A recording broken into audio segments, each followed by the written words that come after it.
नमस्कार, आप देख रहे हैं गढ़ आवाज न्यूज और मैं हूं आपके साथ मानवी ठाकुर। शुरुआत करते हैं आज की फटाफट खबरों के साथ। नेपाल हिंसा में मरने वालों का आंकड़ा 51 पहुंचा। सुशीला कार्की का पीएम बनना लगभग तय। दावा, राष्ट्रपति संसद भंग करने को तैयार नहीं। नेपाल में हिंसा में मरने वालों का आंकड़ा बढ़कर 51 पहुंच गया है। विरोध प्रदर्शन के 5वें दिन 17 मौतों की पुष्टि हुई है। केपी शर्मा ओली के प्रधानमंत्री पद से इस्तीफे को 48 घंटे हो गए हैं, लेकिन अभी तक अंतरिम प्रधानमंत्री तय नहीं हो सका है। इस पर बातचीत आज सुबह 9 बजे फिर से शुरू हो गई है।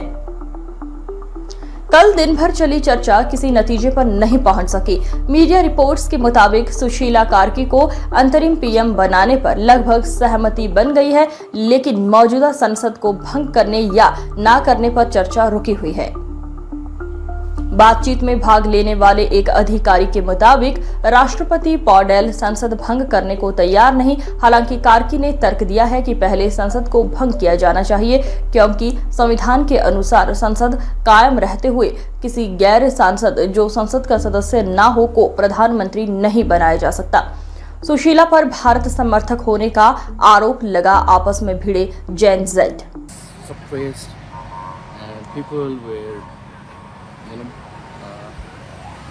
Taken the government was suppressing us, with the social media ban and with all the corruption going around, and we didn't have any opportunity for the employment. Corrupt politicians must be thrashed out from this parliament, and new generation, new leaders should be implemented here.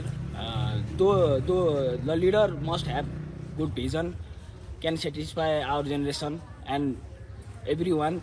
So this fight is for against corruption. So we are not going to see any corruption in coming days. That's my imagination. Don't want old leaders, but the leaders that are doing good should, and that had not involved in corruption are okay. But the old leaders and old parties should not get involved. These are the things that I want. And similarly, what I will be doing right now is currently, like, I'm just pursuing my degree and thus I'm just uplifting my skills, and currently I support our nation. कुछ हिस्सों में हल्की बारिश की संभावना। बाढ़ वाले क्षेत्रों में घटा पानी का लेवल। केंद्रीय राज्य मंत्री संजय सेठ अमृतसर पहुंचे। पंजाब में आज यानी शुक्रवार को कुछ जिलों में हल्की बारिश होने की संभावना है। 13 सितंबर को सामान्य बारिश के आसार बन रही हैं। वहीं इस बीच तापमान में बदलाव देखने को मिला है। मौसम साफ रहने के चलते बाढ़ से बचाव कार्य तेज हो गए हैं। टूटे और कमजोर बांधों को ठीक करने का काम तेजी से किया जा रहा है। वहीं पहाड़ों में बारिश की कमी के बाद अब पंजाब में भी जनजीवन सामान्य होना शुरू हो गया है। बीएसएफ ने सरहद पर फेंसिंग चौकियों को हुए नुकसान का जायजा लिया। साथ ही साथ सुरक्षा के लिए नाव और अन्य तरह की कोशिशें की जा रही हैं। पिछले करीब एक हफ्ते से पंजाब की बाढ़ की स्थिति में कुछ सुधार देखा गया है।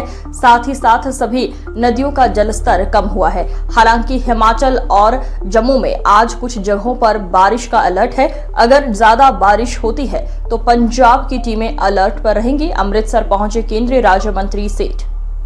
केंद्रीय राज्य मंत्री अमृतसर बाढ़ प्रभावित क्षेत्र में पहुंचे। जन का, हरियाणा प्रदेश के लोगों का और हमारे भारतीय जनता पार्टी के कार्यकर्ताओं का मैं दिल से धन्यवाद करता हूं कि जिन्होंने एक बहुत बड़ी बाढ़ आपदा जो हमारे पड़ोसी राज्य पंजाब, जम्मू कश्मीर और हिमाचल प्रदेश में ये प्राकृतिक आपदा आई है। बहुत सारे परिवार डिस्टर्ब हुए हैं। कहीं तो गांव के गांव इस बाढ़ आपदा में उसके शिकार हुए हैं, और हमारे जो पशुजन है वो भी काफी मात्रा के अंदर डिस्टर्ब हुआ है। आम लोगों पे भी बहुत ज़्यादा दिक्कत आई है, और उसको लेकर के हरियाणा के लोगों ने पंजाब के इस बार